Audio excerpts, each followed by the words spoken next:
नमस्कार दोस्तों जब बात होती है किन्हीं उपलब्धियों की तो अक्सर हम किन्हीं कुछ लोगों को याद करते हैं, कुछ ऐतिहासिक शख्सियतों को याद करते हैं जिनके नाम या जिनकी पहचान किसी न किसी नए आविष्कार, नई उपलब्धि के साथ जुड़ी होती है। लेकिन ऐसा भी एक आकलन है जो मैं आज आपसे बांटने जा रहा हूँ। आकलन ये है कि ऐसा ज़रूरी नहीं है।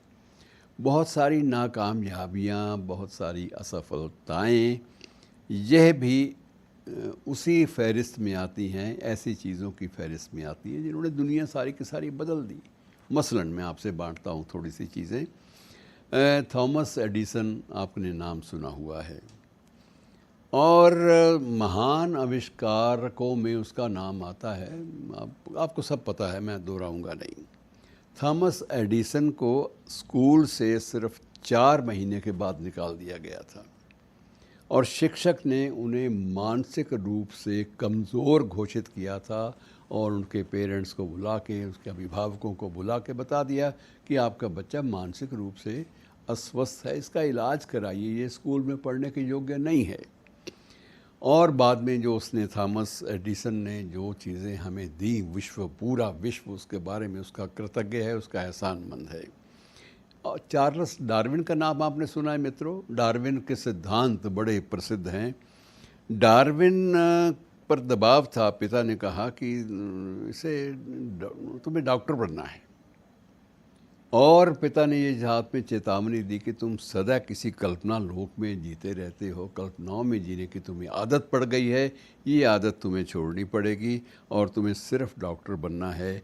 लेकिन उसी बंदे ने डॉक्टरेट तो नहीं की, डॉक्टर तो वो नहीं बन पाया, लेकिन उसको बाद में ऑनरेरी डॉक्टरेट बहुत मिल गई। तो डार्विन का जो विकासवाद का सिद्धांत है, विकासवाद का सिद्धांत उसने पूरे जीव विज्ञान की परिभाषा ही हमारे सामने बदल दी। और इसी प्रकार से मित्रों, अब एक डिज्नीलैंड का जिक्र आता है, अक्सर आपने सुना होगा, आजकल इन दिनों में ये जिक्र फिर से ताज़ा है। तो वाल्ट डिज्नी को एक अखबार की नौकरी से इसलिए निकाल दिया गया था कि तुम्हारी किसी भी कलम में, किसी भी लेख में, किसी भी तुम्हारे आलेख में हमें कोई क्रिएटिविटी, कोई सृजनात्मकता बिल्कुल नहीं मिलती, इसलिए तुम अखबार की नौकरी के लायक नहीं हो। लेकिन बाद में उसने जो मनोरंजन की दुनिया में जो ऐसा एक एम्पायर खड़ा किया, साम्राज्य खड़ा किया डिज्नीलैंड के नाम से, वो मित्रों कल्पनाशीलता का और रचनाशीलता का ऐसा अनुपम उदाहरण है जिसकी शायद मिसाल पूरे ब्रह्मांड में कहीं ना मिले। ये भी हो सकता है। बेथावन को देख लीजिए। बेथावन को संगीत का सम्राट कहा जाता है और संगीत के शिक्षक के पास जब उसके पिता ले गए कि इसको थोड़ा संगीत सिखा दीजिए, संगीत से बड़ी मन को शांति मिलती है, ये बच्चा भी बेचैन सा रहता है। तो उसने एक तो टेस्ट लिए, कुछ सरगम सुनी होगी, सरगम उनकी अपनी भाषा में, लेकिन बेथावन नहीं फॉलो कर पाया। तो टीचर ने कह दिया कि महाराज म्यूज़िक इसके बस का रोग नहीं है।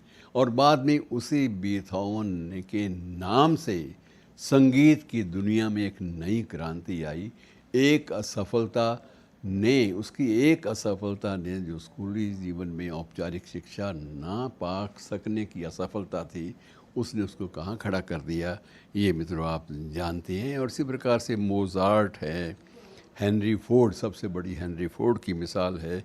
और ये हेनरी फोर्ड के बारे में कहा जाता है कि ये पढ़ने लिखने में भी बहुत कमज़ोर था और पढ़ने लिखने में भी उसको बिल्कुल औसत नंबर मिलते थे। और वो अपनी ज़िंदगी में कहा जाता है कि हेनरी फोर्ड 5 या 6 बार दिवालिया भी घोषित हुआ, क्योंकि वो पैसे लेकर काम शुरू करता था, काम चलता नहीं था और बाद में दिवालिया घोषित होना पड़ा। लेकिन उसने अपने श्रम से, अपनी लगन से, अपने समर्पण भाव से उसने एक ऐसे उद्योग समूह की रचना की जो आज भी फोर्ड उद्योग समूह, फोर्ड ऑटोमोबाइल का एक इतना बड़ा एक बैनर है जिसकी कोई भी जिसकी मिसाल नहीं मिलती। और मित्रों थोड़ी सी और बात कर लूँ कि एक मार्कोनी जिसने रेडियो का आविष्कार किया था, रेडियो का आविष्कार करने वाले मार्कोनी ने जब ये कहा कि मैं हवा में शब्दों को भेज सकता हूँ, तो दोस्तों ने उसे पागल समझा कि ये तो पागल है, ये बंदा ठीक ठाक नहीं है, इसे साइकेट्रिस्ट के पास ले जाया जाना चाहिए। और ये भी एक हकीकत है कि उसे एक मनोचिकित्सक, एक साइकेट्रिस्ट के पास ले जाया गया, लेकिन कुछ महीनों के बाद ही उसने वो शक्ल अख्तियार कर ली मार्कोनी के रेडियो ने कि वो दुनिया में, उसके जो आविष्कार हैं दुनिया में बाकायदा कई जानें बचाने का साधन बन गए। और इसलिए मतलब बात यह है कि किसी भी दूसरों के फैसलों पर अपनी क्षमताओं को मत आंको। लेसन एक ही है, सबक एक ही है कि दूसरों के पैमानों या दूसरों के द्वारा दिए गए सतही फैसले पर अपनी योग्यता को मत आंको, अपनी दृष्टि को अपने लक्ष्य पर कायम रखो। सफलता आपका चरण चूमेगी, सफलता आपकी प्रतीक्षा में रहेगी। शुक्रिया।